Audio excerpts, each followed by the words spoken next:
At the end, I was asking about the movie, and I asked them about that one particular part where everybody's talking, and they all cried out Epstein Island. And I went, oh, okay. Now I understand what we're up against. Wow. Epstein Island isn't the only island out there. Some secrets. Once you hear them, you can never unhear them.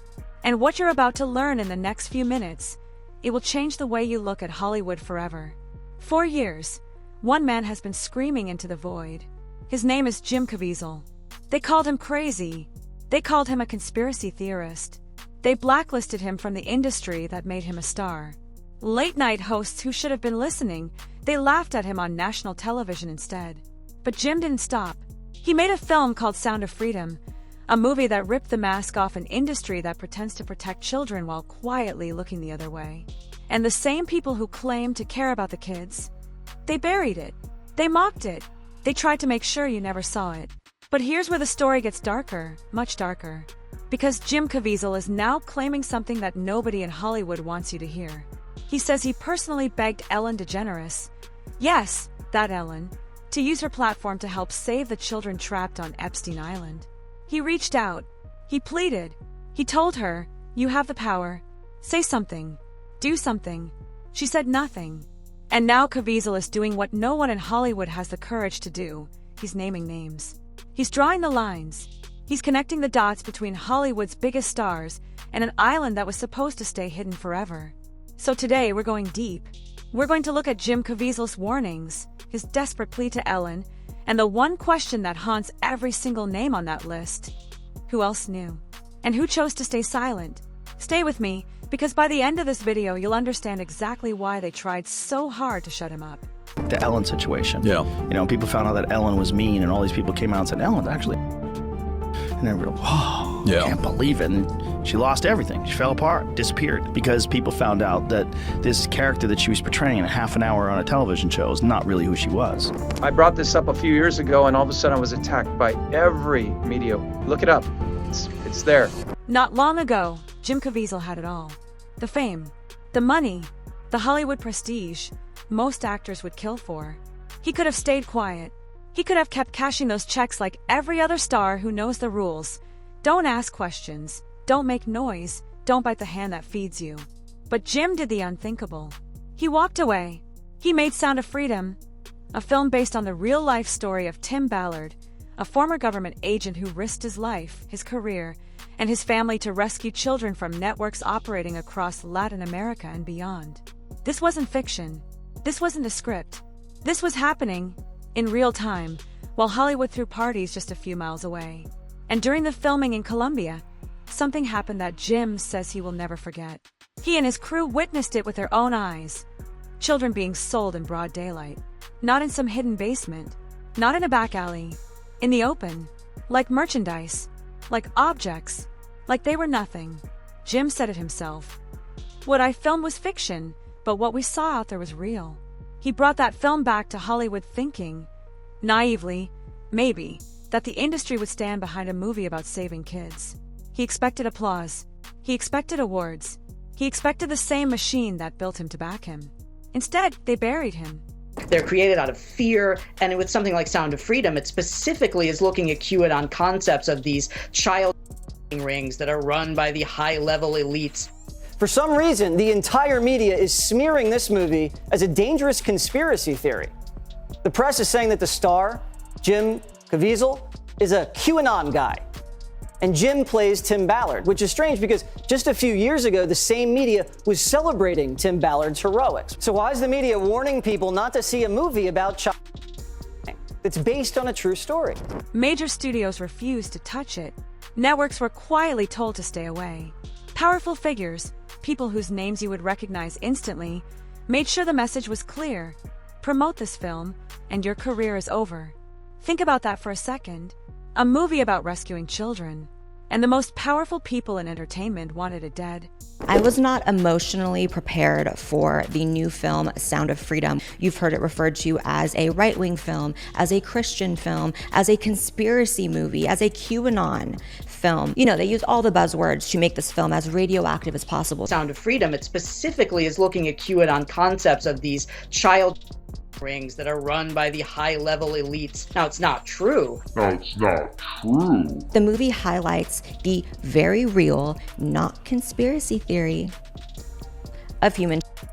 Need I remind you of another thing that was considered a conspiracy theory up until 5 seconds ago, which was the fact that a little guy named Jeffrey Epstein had a little island where the most powerful people, the tippity top of government officials, celebrity, Hollywood, would go. So ask yourself, why? Why would an entire industry work so hard to bury a film about saving kids? Why would the same celebrities who post black squares and hashtags for every cause go completely silent on this one? Why would powerful people spend millions to silence a story that should have been celebrated on every red carpet? And then it happened. The Epstein documents were unsealed, and the world held its breath. Most people expected the usual suspects: a couple of politicians, a few shady financiers, maybe a Wall Street name or two. What they got was something else entirely. The list stretched across every industry you can imagine. People who attended his parties, people who flew on his plane, people who visited that island. And one name jumped off the page for everyone who had been quietly watching Jim Caviezel's war against Hollywood: Ellen DeGeneres. Her name didn't just appear once. It appeared repeatedly, and not in some throwaway mention either, in context, in schedules, in conversations, in a way that made millions of people stop scrolling and ask the same question: what exactly did she know? The files showed Ellen's name in a 2014 email about meeting arrangements. Was it incriminating on its own? No. But for the people who had been listening to Caviezel's warnings for years, it was the missing piece. It was the moment everything started to make sense. Because Caviezel claims he reached out to Ellen directly. He didn't whisper it. He didn't hint at it. He begged her to use her platform, her voice, her millions of viewers, to speak up about the children on Epstein Island. She never did. Not one word. Not one tweet. Not one segment on her show. But here's where the story takes a turn that very few people are willing to talk about. Because there's another name tied to Ellen, and that name died in a way that to this day, nobody can fully explain. And Hetchy, August 2022, Los Angeles, and crashed her car straight into a home at full speed. The car burst into flames. She didn't survive. The official story: an accident, tragic, random, move on. But the internet didn't move on, and neither did the people who knew her. Because it had a history of speaking out about the dark side of Hollywood, the side most actresses are too scared to even whisper about. And the timing of her death? It happened just as the Epstein revelations were starting to build serious momentum. Unconfirmed reports started circulating that and had been quietly working on a documentary, one that would expose child trafficking networks running through the entertainment industry. The project had a name: Children of the Machine. Was it real? Was it close to being released? Nobody knows for sure. The truth went up in flames with her. But here's what we do know, and spent years trying to process and articulate what she witnessed during her time with Ellen. Things she said were too disturbing to say out loud. Things she hinted at in interviews but could never fully bring herself to reveal. And then, suddenly, she was gone. Sources close to and anonymous, unverified, but persistent, have whispered the same thing over and over again. Her death was not an accident. She knew too much. She was about to talk, and someone made sure she couldn't. Is there proof? No. There may never be. But in a story filled with sealed documents, dead witnesses, and unanswered questions. And Hetchy's name sits there like a wound that refuses to heal. But Ellen wasn't the only one. Because there's another name in those files, a name so powerful, so beloved, so untouchable, that most people refuse to even consider the possibility. Oprah Winfrey. Her name appeared in the Epstein files more than 5 times. In sworn depositions, Oprah testified that she barely knew Epstein at all. But her connections to other deeply controversial figures, they tell a very different story. She publicly supported John of God, a Brazilian spiritual healer she promoted on her show, called a miracle worker, and helped turn into a global phenomenon. He was later convicted of horrific crimes against women and girls, sentenced to nearly 400 years in prison. She praised him, she featured him, she believed in him, and millions of her viewers believed in him because she told them to. This is an interview I wasn't sure would ever happen. One of the most famous spiritual healers in the world rarely talks to anyone on camera. John of God agreed to sit down with me under a mango tree on the grounds of the casa. A group of his patients gathered to watch. John of God speaks only Portuguese, so Heather Cumming helped translate. Ready, guys? You describe yourself as a spiritual medium. What does that mean, a medium? Then there's 2007. Oprah opened a school for underprivileged girls in South Africa, a project she called her life's work. But soon after the doors opened, a dormitory matron was accused of horrifying abuse against the students. Oprah handled it publicly, testified before Congress, and then everything got very quiet, very fast. Settled, buried, forgotten. The trial of a former dormitory matron charged with 6 students at Oprah Winfrey School for Girls in South Africa is resuming. Prosecutors say former dorm matron Tina Virginia Makopo tried to kiss and fondle the girls. She's also accused of kicking and hitting some of them. Makopo pleaded innocent to 14 charges of indecent assault and criminal injury in South Africa. Meanwhile, in Philadelphia, the ex-headmistress of the $40 million school is suing Winfrey for defamation. The suit claims someone would conclude from Winfrey's comments that the school employee knew of the alleged and was actively involved in covering it up. I was, needless to say, devastated and really shaken to my core. Winfrey said she was disappointed in the former headmistress. The TV talk show host also made comments about students who felt there was an atmosphere of repression at the school. But it doesn't stop with Epstein, or with John of God, or with that school. Oprah was photographed with Harvey Weinstein for years. She attended his parties. She smiled for his cameras. She hugged him on red carpets, while women were quietly being destroyed behind closed doors. And she never, not once, spoke out against him until the entire world already had. Jim Caviezel has a specific word for people like this. He calls them gatekeepers, people who lend their fame, their influence, their credibility to systems that prey on the weakest among us. Whether they know what they're doing or not, the result is the same.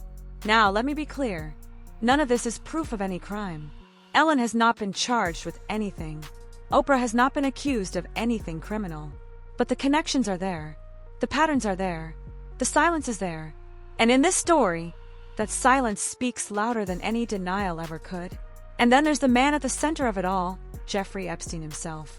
He died in federal custody in August 2019. The official ruling? Suicide. But for millions of people watching, that word never sat right. It never made sense. Because everything that night went wrong in the most convenient way possible. The cameras outside his cell? They malfunctioned. The guards assigned to watch him? They fell asleep. The investigation? Rushed. The surveillance footage that should have shown everything? Conveniently unavailable. And just like that, the one man who could have named every single person, every flight, every visit, every crime was gone. Silenced. Permanently. Since then, documents have trickled out slowly. A name here, a flight log there. But the full picture, who knew what, who went where, who participated, who watched, that's still buried under layers of legal secrecy, redacted pages, and media silence. Every release is incomplete. Every file has black bars. Every answer raises 10 more questions. And the people whose names do appear in those files, they haven't disappeared. They're still working. Still smiling on red carpets, still collecting awards, still being celebrated by the same media that pretends the list doesn't exist. The machinery of protection, the lawyers, the publicists, the money, the media connections, keeps them safe, while the public waits for an accountability that somehow never comes.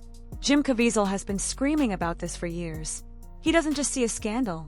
He sees a system, a network so deep, so embedded, so protected, that exposing it feels almost impossible.